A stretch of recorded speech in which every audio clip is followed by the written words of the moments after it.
Good afternoon, and thank you all for joining us for today's webinar, Trauma and Brain Science. Why can't I think my way out of this?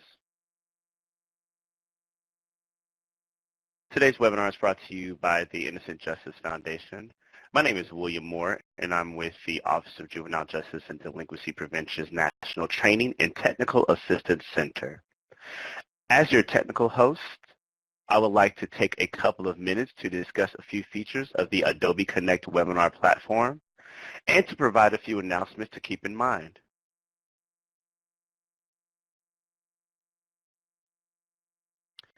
Please note that today's webinar is being recorded. The webinar will be posted on NTAC's YouTube page where you can view other archived webinars. For transcript and supporting materials, please contact the OJJDP TTA Help Desk. For those wishing to download a copy of the PowerPoint slides and other important documents, you may do so by locating the Handouts pod directly above the chat area. Here, you will also find an FAQ for webinar participants that will likely address any technical related questions. Simply click on the name of the file and then click the download button.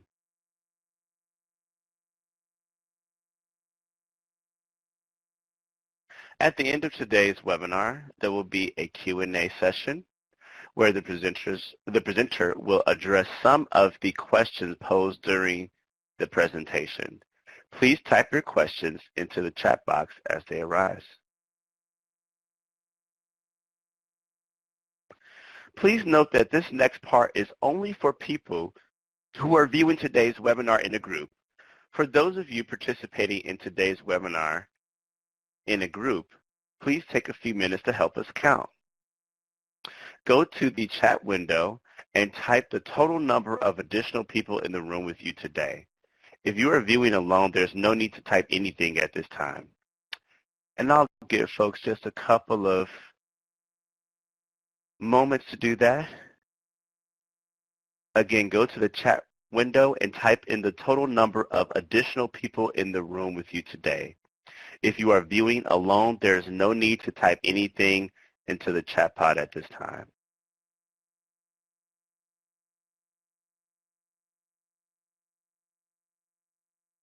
And thank you all for doing that. Following today's webinar, attendees will be sent a certificate of attendance. This certificate is sent approximately 1 hour following the conclusion of the event and is sent via an Adobe Connect thank you email. Please keep an eye on your email for your certificate. Please note that only individuals who are virtually signed into today's webinar will receive a certificate.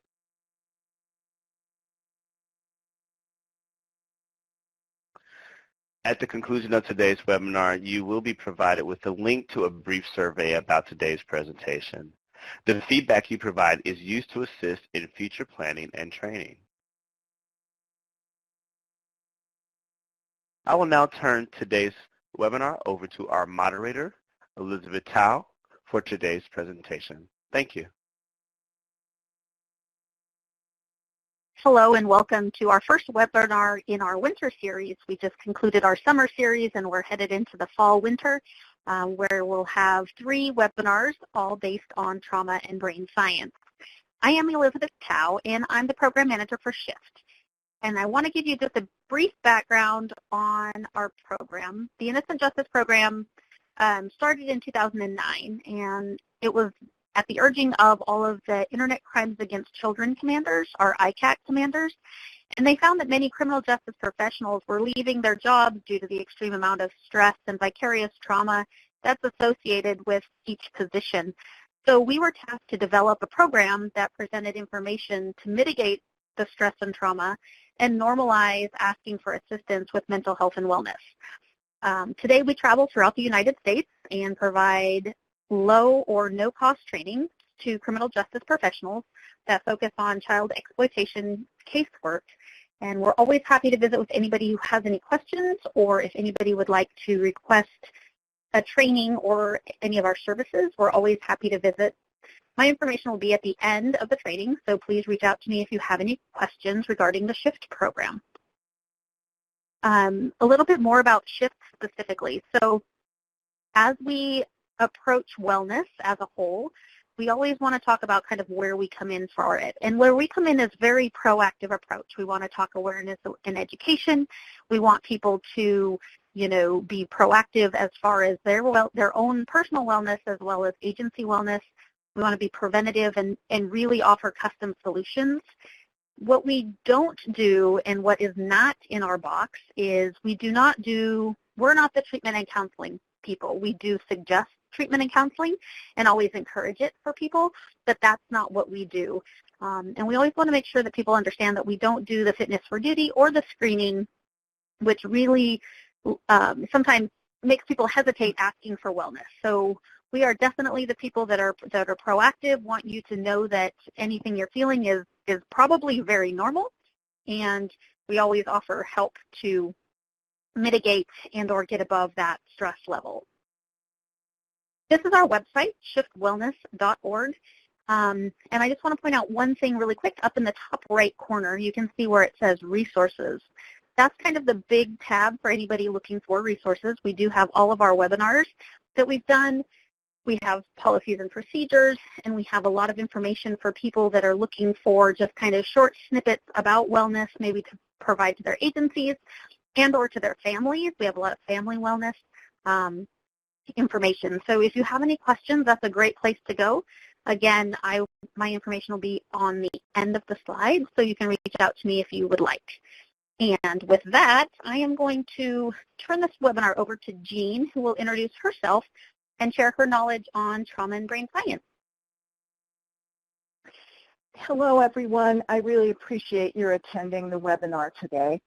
This is a topic I'm incredibly excited about and really excited to share information with you all, because I think we can do a really great job when we work with trauma of not having it negatively impact us long term. And that's the goal for this webinar and the other two in the series. So thanks again for joining us.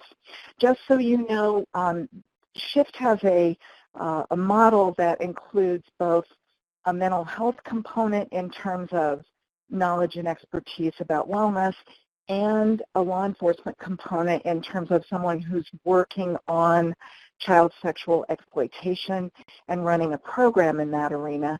So I'm the mental health side of the team in most cases, and that's why I'm presenting on brain science today. I hope you'll enjoy, and I hope you send us lots of questions. William will be able to pick some and have me answer them toward the end. I want to go over briefly what we are talking about today. I want to cover initially what brain science tells us about our normal responses to trauma, and when and how they're protective, and when and how they can be problematic for us, because we need to know the difference if we're going to take good care of ourselves. We need to understand that those responses are not initially under our voluntary control, and that while they're helpful during trauma, they can have negative long-term impacts on our functioning, our thinking, our relationships, and our work if we don't address them. And because of that, we're going to learn techniques to disrupt trauma responses and address early changes in functioning that make it less likely we'll have long-term ongoing negative impact from the trauma. So that's what we'll be covering today. And certainly if there's something you feel like I've missed, type a question so that we can respond to that at the end of the presentation. So the first piece is talking about how our work exposes us to traumatic material. And one of the things I want to say is we often think that because we work with something a lot, it's not traumatic. And while there is some truth to the idea, that we have probably greater tolerance to some of the material we see and interact with, and some of the interactions we have with people who are involved in these circumstances. It is still material that's incredibly traumatic, and human beings respond to trauma regardless of whether they're personally at risk. So I want you to think about the ways in which you might be exposed to trauma through your work as we talk about this. The first is people who are viewing child sexual abuse images and how that can impact us. We often know that looking at those images is incredibly disturbing to people, and there are often images that you just can't seem to let go of. You can't get them out of your mind. We know that people are dealing directly with child sexual exploitation and trafficking, working with people who produce child pornography, who produce pictures that they sell to other people. We know that people are aware of children being sold and traded for money, for sex, and we know that children are being sexually abused by many different people in their own homes sometimes, or in other places that they frequent normally. So any of that exposure to child sexual abuse is going to be exposing us to trauma. We also are exposed when we work with victims, and we understand the level of impact that can happen. We're exposed when we work with offenders, and we understand what they're doing and how they're, in some cases, benefiting from or enjoying what they're doing, which is incredibly distressing. We work with families and family members of victims and offenders. Sometimes those families include offenders, and sometimes they don't. And in either case, it can be incredibly troubling to know the impact on a family when their child has been sexually abused or sexually exploited. And finally, we work sometimes with failures in the system. There are many cases in which we're not able to identify children from tips that we get. There are many cases that we are not able to take a case to trial because a child is too traumatized to testify, or too young in some cases, or the evidence is somehow not strong enough. There are other times when we do take a case to trial and we believe that there are rulings that are made that are incorrect. Whether or not that's accurate, we have those beliefs, and we see times when we're unable to hold offenders accountable, either because of jury decisions or because of sometimes how the trial goes or what's allowed to be present, or cases get dismissed. All of those things can contribute to the negative impact that we have that exposes us to trauma, because they all make us aware of serious threats or risks to children, the harm they cause, the behavior that offenders engage in, and our periodic inability to protect those children. That is traumatic to us whether or not we're in danger at any given moment, and it's something we need to be aware of when we're thinking about wellness. If you don't work directly with child sexual exploitation or child sex abuse images, think about what in your work might be exposing you to traumatic material. Now we're going to talk about trauma and what it is. It is, in my field, identified as the exposure to an event or series of events that are so powerful, harmful, threatening, or severe that they overwhelm our typical ability to cope and respond, and they require the use of what the literature calls extraordinary coping behaviors.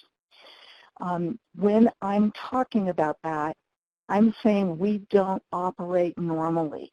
We operate differently than we do normally, and that is demonstrated in how our brains change, and we will talk about that throughout the webinar. It changes both our behavior and our psychological functioning, and we will talk about both changes. In the trauma literature, there are three types. There are single incident, short-term traumas, things like a child who was touched one time by someone they didn't know very well and told someone right away and was protected afterwards. There are repeated or prolonged exposures, like many of the children we see who are sexually abused or sexually exploited, who are exposed to repeated incidents of sexual abuse or repeated exposure through child sex abuse images or pornography or videos. And then there is vicarious exposure, and that is the kind of exposure that happens when the specific trauma is not happening directly to you, but is happening to someone else, and you either witness it or know about it or interact with the people who were hurt or the people who hurt people. And as you might guess, in our work, we might be exposed to any of those. We are always exposed to prolonged and repeated exposure, and we are always exposed to vicarious exposure. Some of us are also exposed to single event traumas ourselves, like a violent act against us, someone who attacks us, someone who attacks our team when we go on a search warrant, someone who attacks someone who goes to retrieve a child from a dangerous home. All of those things can end up adding up over time. It's important to remember that prolonged and repeated exposure is the most serious, and it's most likely to cause the most long-term negative impact if it's not adequately addressed. And because we do this work day after day after day, that is something we need to pay attention to when we're planning on our wellness and thinking about how to take care of ourselves in these circumstances. Now, I'm going to describe our normal responses to trauma and how they impact us. Remember that we perceive traumatic information, whether it's happening to ourselves or someone else, as a threat, particularly when you are doing work where your primary goal is to protect children or try to stop sex offenders or child pornographers or child exploiters or sex trafficking of children. You perceive threats against children on a regular basis. And our brains respond to the perception of threat very consistently. We believe this is because our perception of threat, our trauma responses were initially developed when we were primary prey animals. And that was not more than a few hundred years ago before we had weapons with really consistently good aim. If we got into a tangle with a large predator like a bear or a tiger, we were going to end up being somebody's lunch in most cases. So the ability to perceive threat at the first blush that we might be at risk is something our primitive brains hold on to and keep active as a survival skill. So that's why we need to be aware that we can keep having trauma responses even when we're not personally in immediate danger, because that perception of threat is something that triggers this trauma response, even if we perceive that threat when we're looking at images of child sexual abuse, when we are interviewing a suspect that we've already apprehended. It can be in place when we're speaking with a child victim and the things they've gone through, or family members of either victims or offenders who are incredibly traumatized by what's happened to them. So the first thing that happens when our primitive brains perceive threat is that there are stress chemicals released into our system. Those are adrenaline, epinephrine, norepinephrine, cortisol, and oxytocin. And we'll talk about cortisol and oxytocin later. Epinephrine and norepinephrine both essentially kind of turn us on in a hyper way. It's that kind of amped up feeling you get when you're responding to a crisis. What happens when those stress chemicals are released is that we have immediately less access to the cognitive part of our brain, the prefrontal cortex, the part of our brains that think, make decisions based on previous learning, do comprehensive and complete assessment of situations. And the functioning of our brain is literally given to the more primitive part of our brain, the amygdaloid complex, because that's where all of our primitive survival functions happen, and it's also because it's an immediate actor. It doesn't take a long time to think through options and decide. It's pretty reactive. It will do a primitive assessment that's below our level of consciousness and then take action in some way. Both our sympathetic and parasympathetic nervous systems are activated when our amygdaloid complex is in charge and when those stress chemicals are released. It is activated through a nerve that runs from our brain down into the bottom of our gut that's called the polyvagal nerve. And we'll talk later about how it relates to this. But once that's activated, all of our sort of survival skills and the things that drive things like our breath, our respiration, our vision, all of those things are activated, and our really basic survival skills, and we'll talk about how those act once they're activated. We don't have as much access to voluntary conscious decision-making, or what we call cognitive function, dates, times, order of events, planning, those sorts of things. And we engage in basic survival behaviors. And in our culture, we talk about those as fight or flight, but in reality, there are three of those basic survival functions: fight, flight, and freeze. And if you think about what is happening when people are engaged in survival functions, you are aware that we understand why, if we can fight or do something about the threat, we're likely to be safe or more protected if we're successful.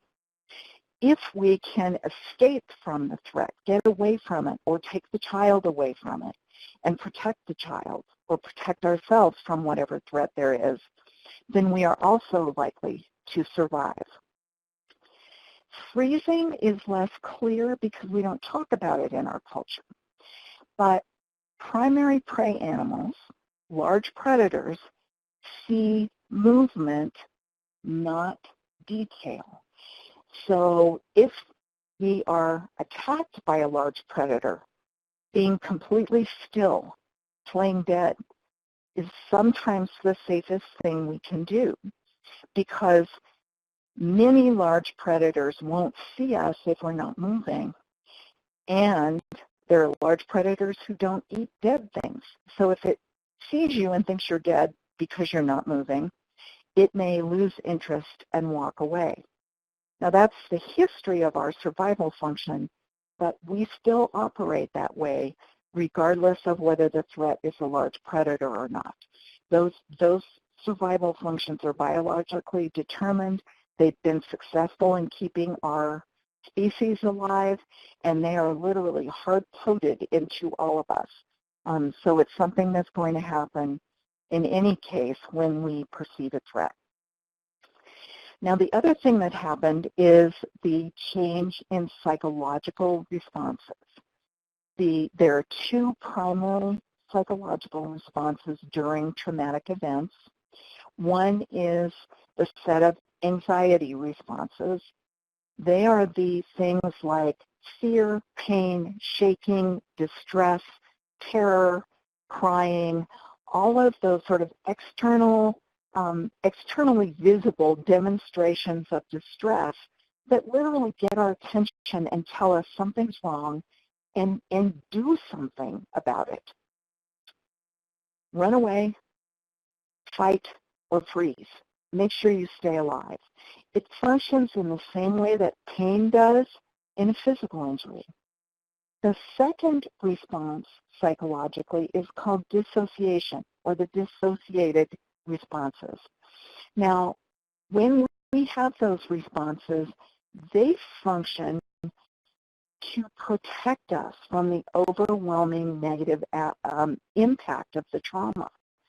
So we literally don't fully absorb or integrate how awful the experience is or everything that's happening to us and how it feels. It functions like shock does in a physical trauma. When we are stabbed or shot, for instance, our bodies immediately start to slow down. Our heart rate slows, our blood pressure drops, our body temperature drops, so that we don't absorb the full negative impact of the injury and don't bleed to death as quickly. Think about dissociative responses as protecting us from not absorbing the full negative impact of the horror of the trauma we're experiencing, and it protects us from going crazy instead of protecting us from bleeding to death. And I think that's a really important piece, because sometimes people say when they're starting to have trauma responses, I feel like I'm going crazy sometimes. Oops, wrong way. I'm going the other way. The next thing that you're going to see is something called the Polyvagal chart. This is a different way of thinking about how our trauma responses happen. And it's based on that nerve that goes from our brain down into our gut. And it manages many of the functions that you see on the chart. The green section is when we're in normal functioning and we do not perceive threat. That's when we are typically calm. We feel sort of settled in our environment or our bodies. We feel grounded and present, not like we have to immediately respond to something. We're often curious and open to information. We have the ability to be compassionate with others, and we have the ability to stay focused in the present and what we're doing in the present. It is a connection to a sense of safety, and it is where we are before we have a stress response and after, in most cases. Now, the parasympathetic nervous system during that time will be operating normally. So your digestion, your intestinal function, your resistance to infection and immune response, your ability to rest, recuperation, your circulation, your ability to engage oxytocin, which is remember we talked about that. We get some of that initially when we are in trauma.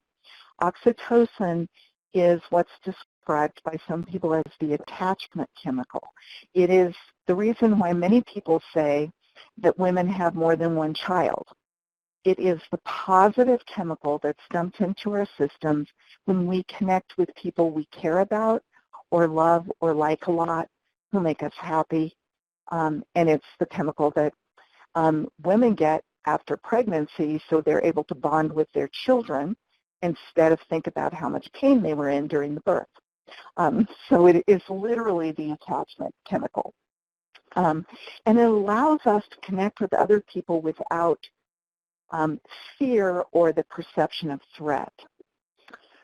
As I'm talking about these things, when those kinds of normal responses are disrupted, we may be operating out of some degree of trauma response, and it's an important piece of information because it helps us understand when we need to take action around our own wellness. And it also is very much connected when we're in the ventral vagal function of being able to engage with other people, what some people identify as from the chest up, from being able to have eye contact, to feel connected to others, calmed by others, to calm others, to talk in a calm voice. Those of you in law enforcement, learn to use those skills to calm other people when you're talking to them rather than escalate them. So you know what I'm talking about. People respond well when other people are in that ventral vagal circumstance and communicating and relating in that way. It's very much connected to normal, deep breathing. As we start to have trauma responses, we engage initially in those fight or flight responses that you see in the yellow section on the polyvagal chart. And what happens is your blood pressure increases, your heart rate increases, you are going to have adrenaline, a lot of oxygen to your vital organs. Your pupil size literally expands a little bit so you can see better. Your bronchi dilate so that you breathe faster, and your defensive responses engage. And if you look at some of the things you might think about, you're going to not have as much salivation, so you might experience a dry mouth. Over time, you might have a lower immune response. You're going to have less relational capacity, less ability to relate to others around you in a normal way when you're having this initial survival response. The kinds of emotions you might experience, depending on whether your primitive brain has decided that you will engage in a fight response or a flight response, are rage, anger, irritation, or frustration. That's the fight side. Or panic and fear and worry and anxiety, and that's the flight side.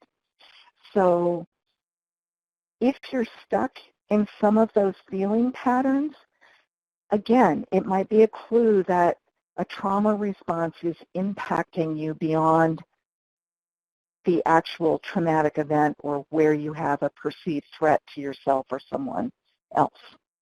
And if you stay in a trauma response long enough, or if the threat is great enough that you don't perceive you can, at the primitive level, successfully fight it or escape or rescue the child, you are likely to start to be numb.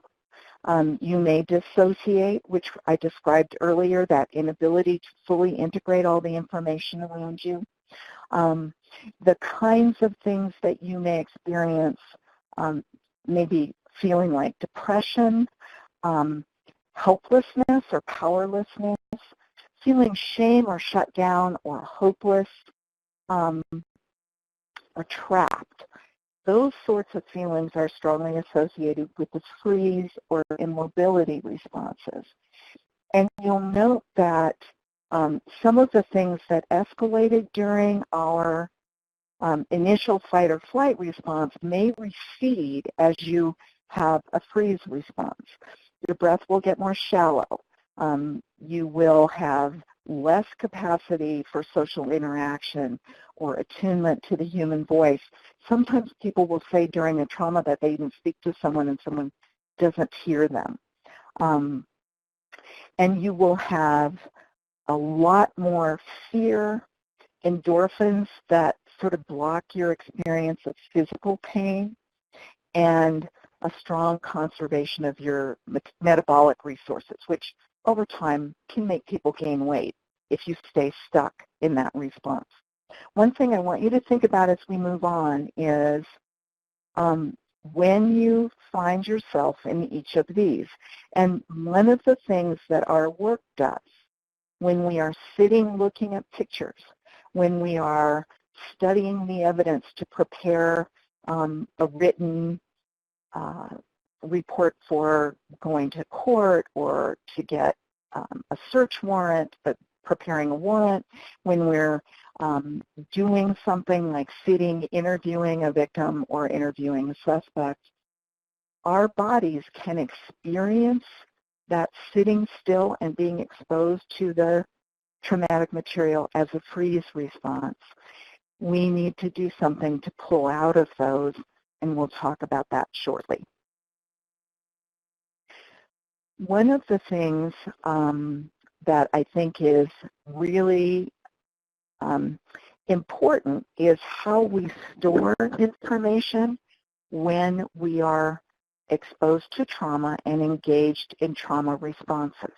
Because the more primitive part of our brain, the amygdaloid complex, is storing the information, it's much more likely to be sensory in nature. It is not going to be highly cognitive in most cases. And it's sort of a real visceral description of this is when you talk to someone who's had a gun pointed at them and been threatened, even if it's someone who knows a lot about weapons, sometimes when you ask, what was the gun like, the first thing out of somebody's mouth is big. Or if you ask how long something took place, they will often say, I don't know, but it seemed like it took forever. It is really a lack of access to our cognitive functioning to be able to accurately tell all of those sorts of cognitive details, but we have very strong sensory impressions. Our senses pick up things during trauma. Because if we're trying to remember things that would protect us from a large predator, knowing that the tiger was yellow and black striped would be really important. Because if we see that color in the jungle, we don't want to go anywhere near it. Knowing that a bear smells a certain way is something we want to avoid is really important if we're walking through the forest. So we're likely to remember things as pictures, physical sensations like heat or cold or sounds or smells, emotional responses, how we felt, the anger or the rage or the fear or the feeling trapped or hopeless. And behavioral responses are also something we remember. Now, classic behavioral response is a child who cowers when they hear a raised voice because they expect to be hit, or an Iraqi vet who on the 4th of July hears an M80 in the backyard next door that the kid lit on fire and exploded in the trash can. The smell of the gunpowder and the sound of the explosion may make his primitive brain think that he's going to get incoming ordnance or that there's an IED somewhere, and he may literally dive to protect himself and be able to come up a couple of minutes later and know he's in the U.S., but at that moment, he absolutely experiences the feeling of being overwhelmed by those sensory inputs that remind him of danger when he was in the war. So the other thing to know about this sensory information is it usually feels somewhat disconnected from a long storyline from beginning to end. It almost feels like discrete pieces of experience that are kind of complete in themselves, and that may sometimes intrude on you when you're not experiencing trauma, when you're not with the victim, when you're not looking at child sex abuse images, when you're not in court talking about the case. And the reason these things can intrude or bother us later if they are stored as traumatic information in the amygdala instead of as past experience in the prefrontal cortex is because these things are not subject to our voluntary recall or dismissal. So we can't decide, I am going to think about this now. I am not going to think about it during this time. It can be triggered by reminders in the environment. Probably many of you have been somewhere where you rescued a child from a horrible situation in your community. And if you drive by that spot again, you may have strong feelings about what happened during that time. It may or may not be overwhelming depending on whether you have it stored in your amygdala or whether you've transferred it to your prefrontal cortex, but we remember things about the bad places where things have happened. It can create what's identified as a neuroception of threat. So if this kind of image or sensation or feeling pops up for you, you may start to feel threatened, and that can trigger the whole trauma response again. You start getting the chemical dump. You start getting the information shunted to your primitive brain instead of thinking about it in the cognitive part of your brain. We're going to talk about how to disrupt that when you're not in danger. And when that happens, the polyvagal nerve is activated, and all of the following responses can be activated as well. All of the chemicals that come into our system, the fight or flight response, the freeze response, and all of the accompanying negative feelings and, in some cases, negative behaviors can follow.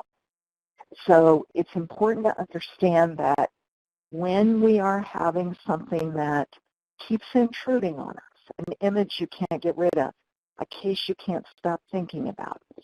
And I'm not talking about a case you can't stop thinking about as you're preparing for trial and getting ready to testify.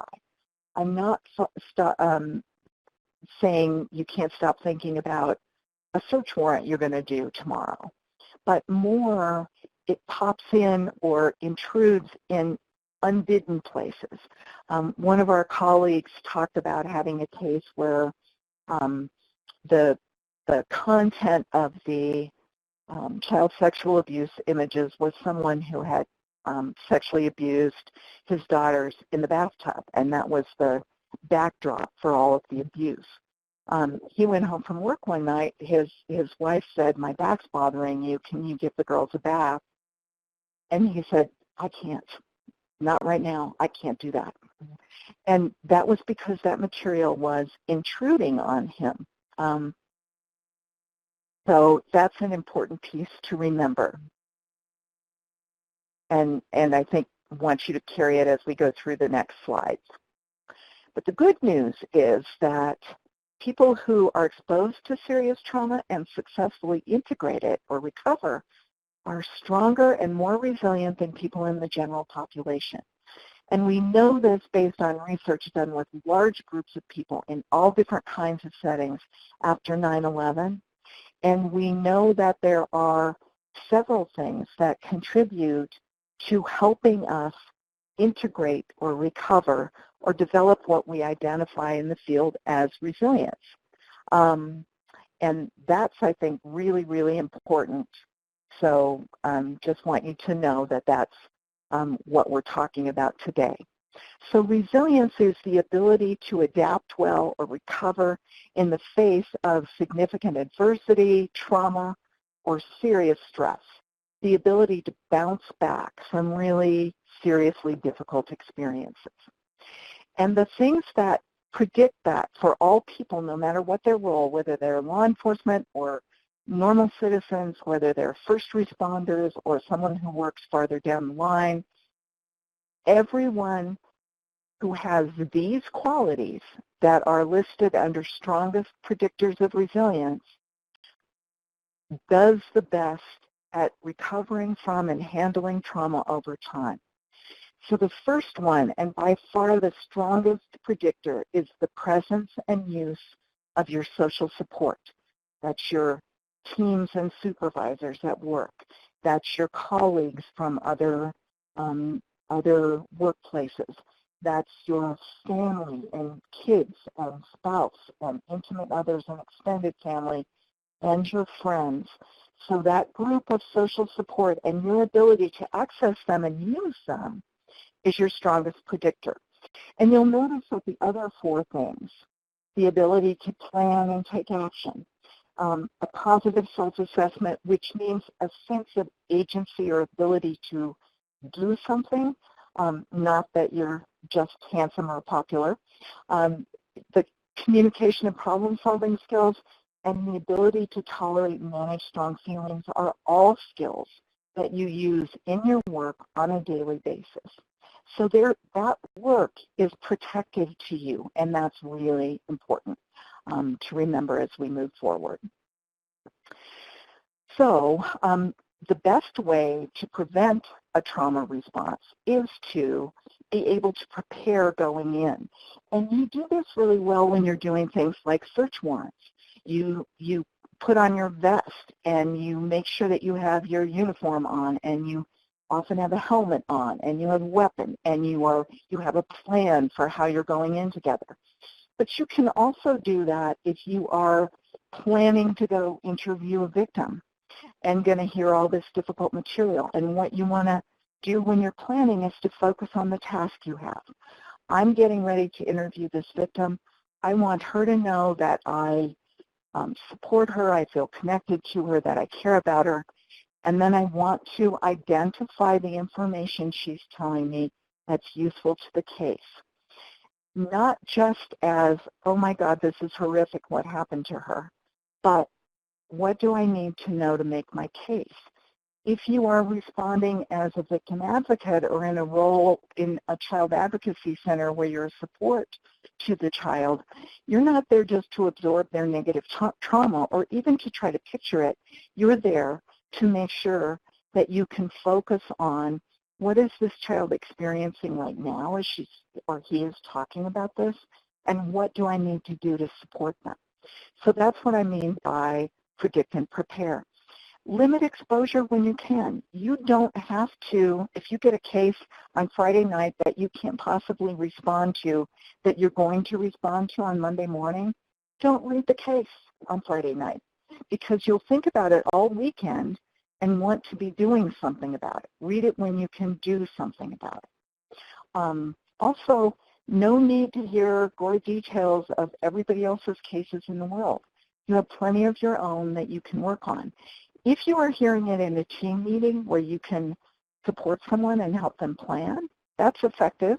That's a task. But if somebody's just telling war story after war story, that's not helpful in terms of your ability to manage your trauma. Make sure that you're taking regular breaks.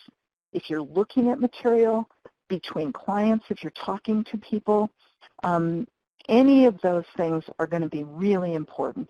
Even if you're looking at pictures on the computer, we have a rule called the 20-20-20 rule, where you want to look up from your computer at least 20 feet away from the screen for at least 20 seconds every 20 minutes. It breaks up what causes trauma responses. And then you want to use the skill we call mindfulness, which is pay attention to and observe your own responses and behaviors. Notice those things that might be indicators of impact. Are you starting to tighten up? And is your breath getting more rapid? Are you moving into a fight or flight response? And is that appropriate because you're entering someone's house on a search warrant? Or are you sitting looking at the computer and it's not a good place to have that survival response happen? And you can get those in any of the areas we talked about. And that's, I think, very, very important.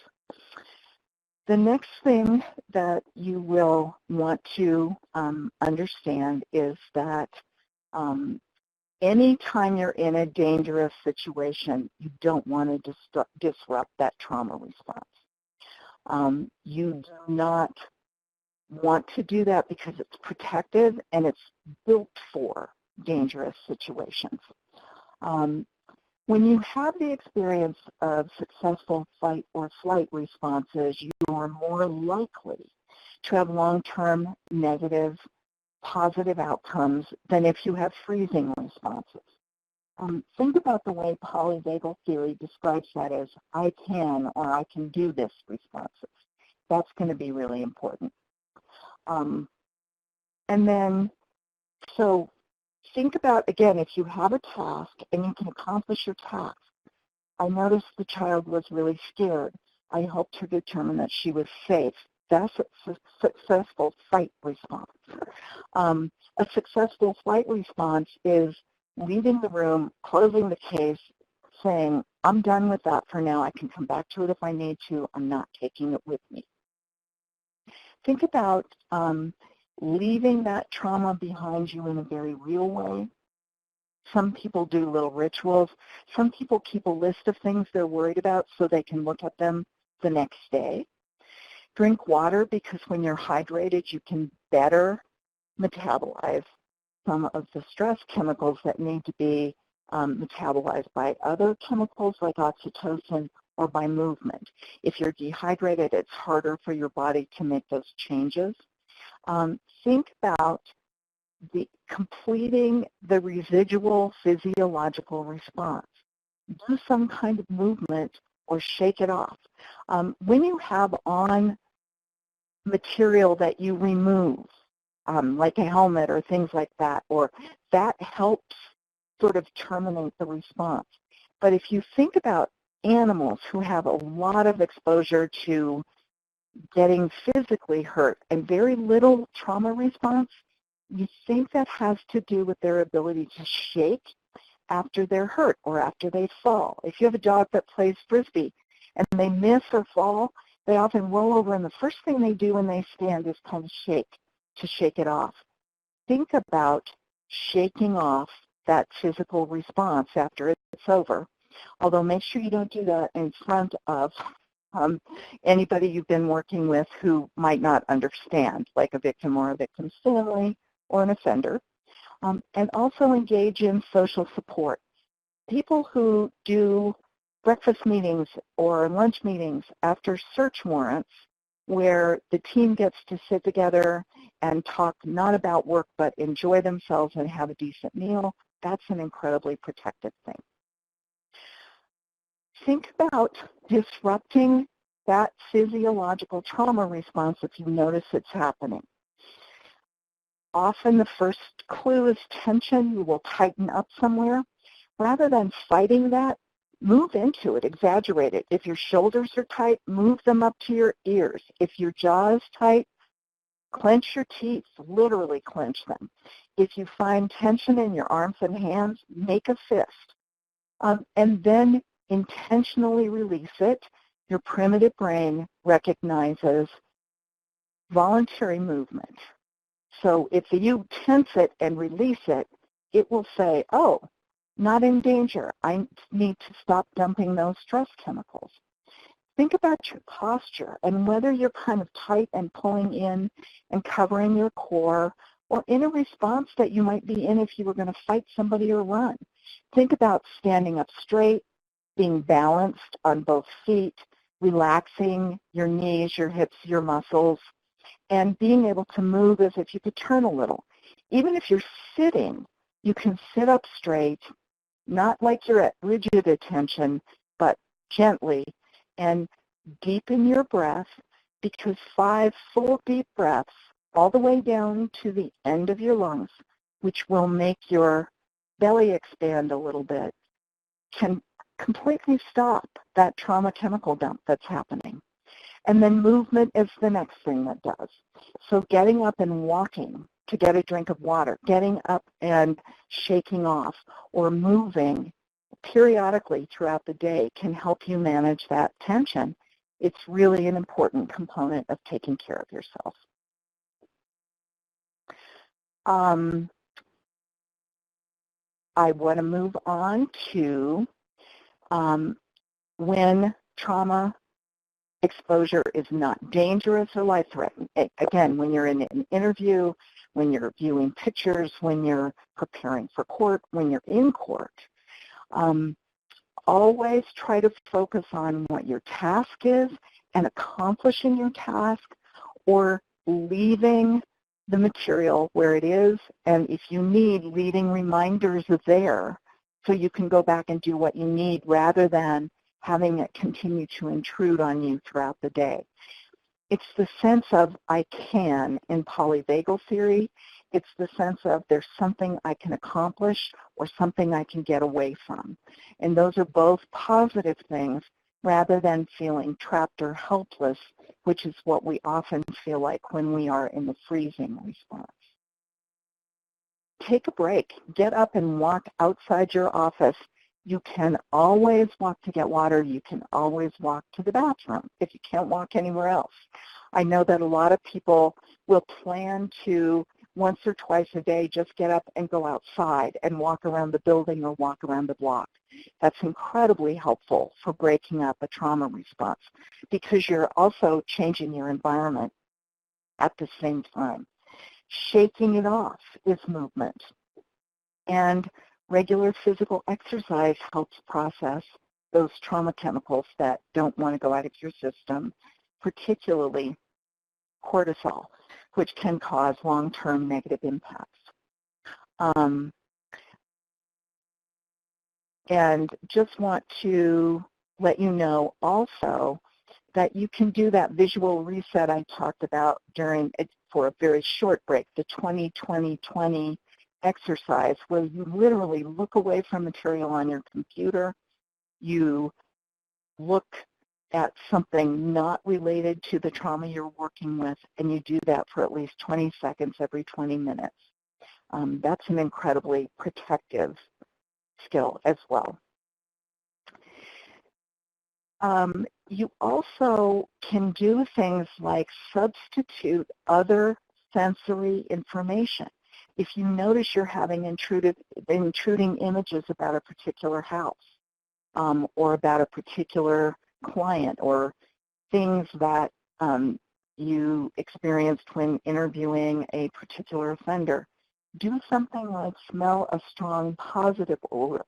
You might even keep a lemon or a lime in the refrigerator at your office. You can cut a slice of that and smell it. You've gotten up to move to go get it, and you're smelling a strong positive sensory experience which can disrupt that negative development that happens when you keep having those intrusive thoughts or images or sensory pieces of information intruding on you. You can listen to pleasant or positive or relaxing music. Going outside often stimulates all of your senses at once. There are different smells, different sounds, the light's different, and the view is different. So that can be really helpful.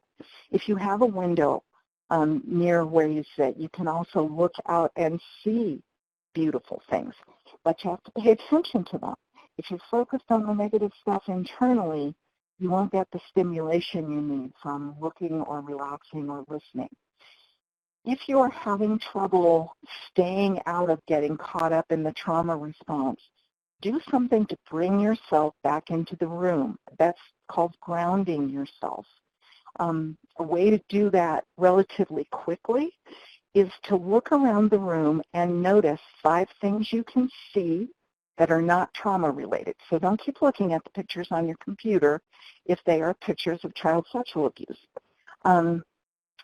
Notice what you hear in the room where you are or in the environment where you are. Are people talking? If you're outside, are there birds? Are there cars? That sort of thing. What can you touch that is not, again, traumatic? Your desk is smooth. Your jacket may be puffy. It may be a down jacket, or it may be a jean jacket, but you can touch that. Do you have a funny texture on your walls? Do you have something in your pocket that's a coin or metal or something? But you can always find things to touch. Think about all of your 5 senses, and it doesn't really matter what order you go in, so you don't have to get it right.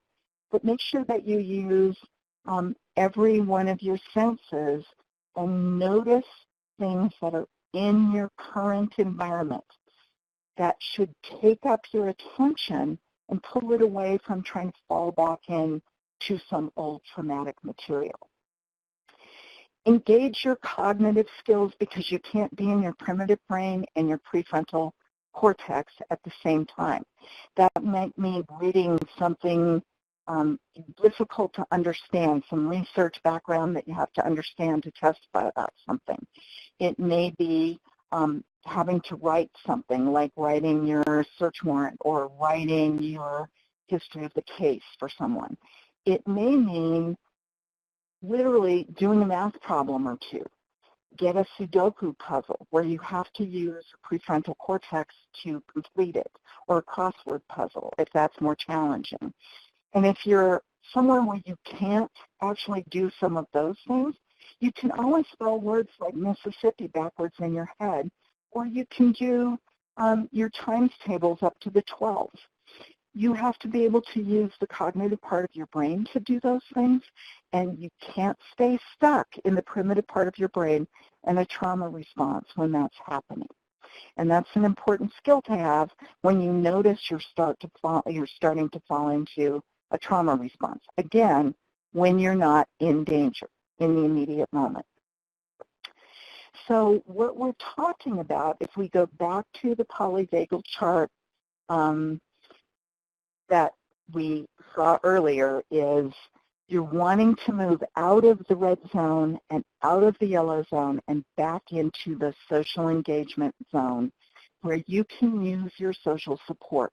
Talk to a colleague, talk to a friend, talk to a family member if you're home, do something enjoyable with them, take a little walk, but you want to pull yourself back out of those trauma responses, and you want to be operating in the ventral vagal area, that green area, where you are feeling comfortable, relatively safe, you can stay present, and your systems are operating relatively normally. So you know if you're successful if your breath goes back to normal instead of being shallow and rapid, if you stop having the strong negative emotional feelings that you had. Think about looking at that chart and what things typically happen for you and how to get back into the green zone, literally, because that's the safest place to be.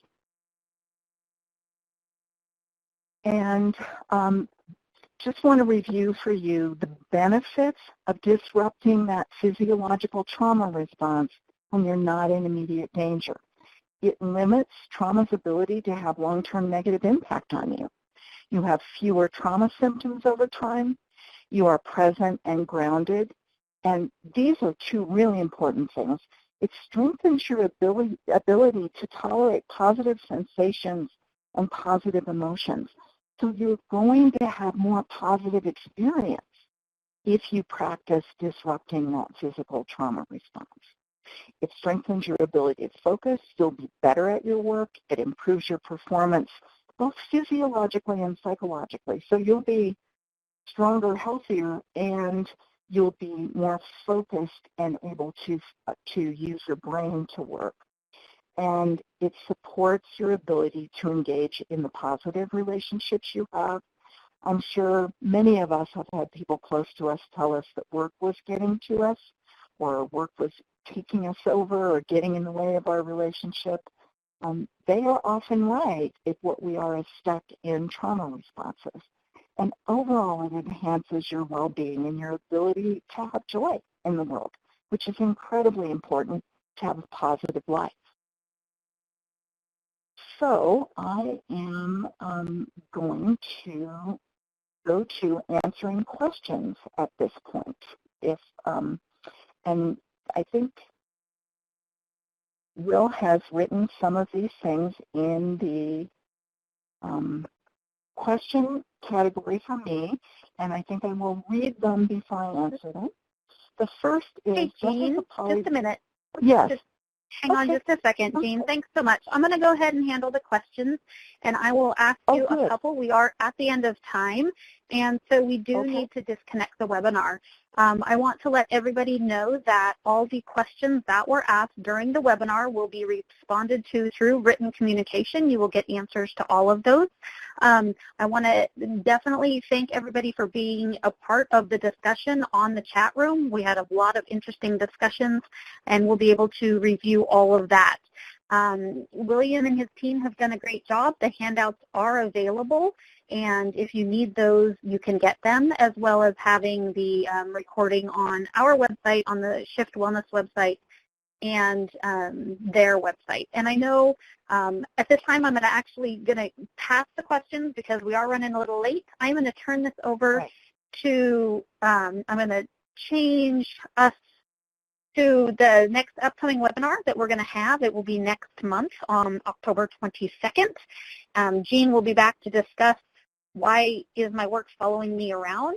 And I'm going to go ahead and turn it over to William so he can wrap up for us. Thanks, everybody. Yes, thank you all for joining, and thank you very much to our moderator, Elizabeth, and to our presenter, Jean. Very great information, and thank you to our audience for participating today as well. As it was mentioned earlier, please do join us for the next webinar in our series on October 22nd titled Trauma in Brain Science, Why is My Work Following Me Around? The registration link on this slide and in the handouts is live, so feel free to click and register today. You may contact Intact through the website displayed on this slide. You can stay up to date on the latest information by signing up for Intact's TTA listserv. Also, don't forget to check us out on Facebook at OJJDP TTA. You may also contact OJJDP via the help desk by following the contact information on this slide. Do you have a training and technical assistance need? If so, please visit OJJDP's TTA 360 platform and submit a request there.